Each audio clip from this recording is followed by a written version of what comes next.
Hello CCS students, my name is Jason Moody and I'm writing you back for some of your questions. Sorry it took me a bit to get back to you, it's been a crazy week, but I really wanted to get back to all these questions here, great questions. I'm so glad you came to Symphony Day.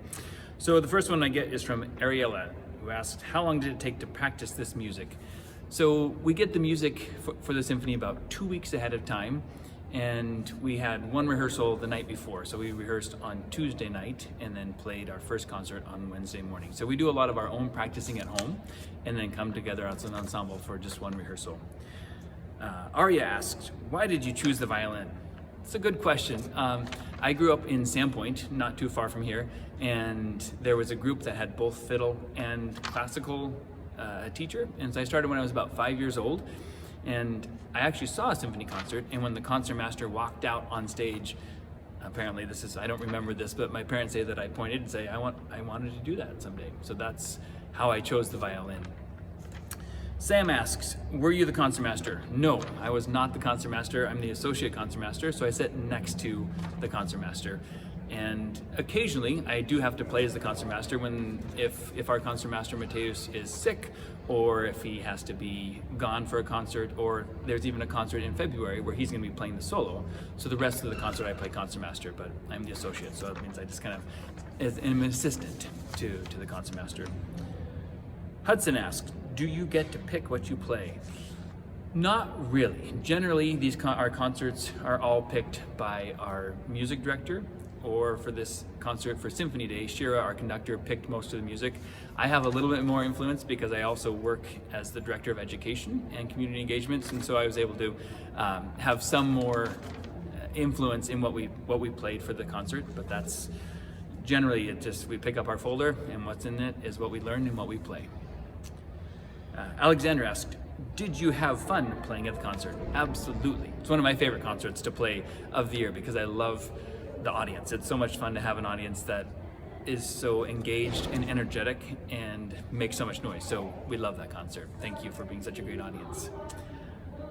Jeremiah asks, how does someone become a member of the Spokane Symphony? That's a great question. So the biggest thing is we have to play our instruments at a very high level, and that takes years and years of training. So just like anyone who's a professional at anything, it takes a long time to train. So most of us started when we were, in elementary school. Maybe it would be late to be starting in middle school, but you can do that.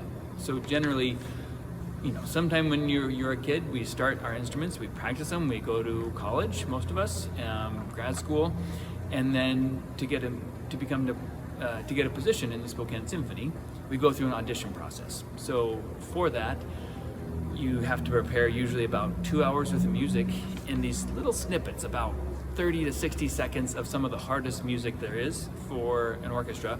And it's done behind a screen. So we walk out on stage, but the committee who's listening can't actually see us. We're behind basically a sheet.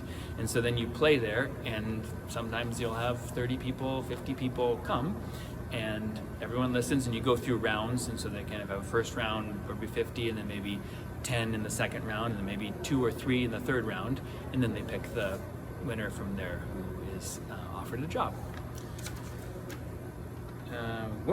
Eleanor asks, I love that name, my daughter's named Eleanor, what was the hardest song from our concert to learn? There's a couple of tricky ones in there. Probably the William Tell for the violins is the trickiest, because it has all these little turnarounds, and we have to do a special kind of spiccato called ricochet, where we bounce our bow several times in the same direction. And that one always proves to be difficult. And also, since it's the first thing in the morning, musicians tend to be, we're used to staying up late because we have concerts at night. So playing some of this tricky music at 10 a.m. adds its own level of difficulty. Jameson asks, do you ever get nervous? Absolutely, everybody does. I've never met a musician who does not get nervous to some extent. When we play concerts week in and week out, it's not, you don't get as nervous as you do for like a solo performance. Sometimes that is more nerve-wracking. Generally playing an orchestra, not as much, but there's always some sort of an adrenaline rush with playing music.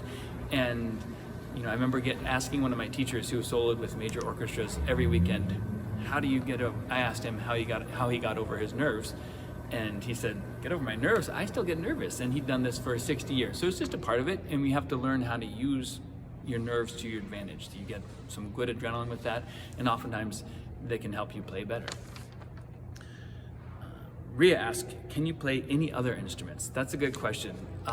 Very poorly. I can play the piano very, very poorly. I play the ukulele a little bit, which is fun.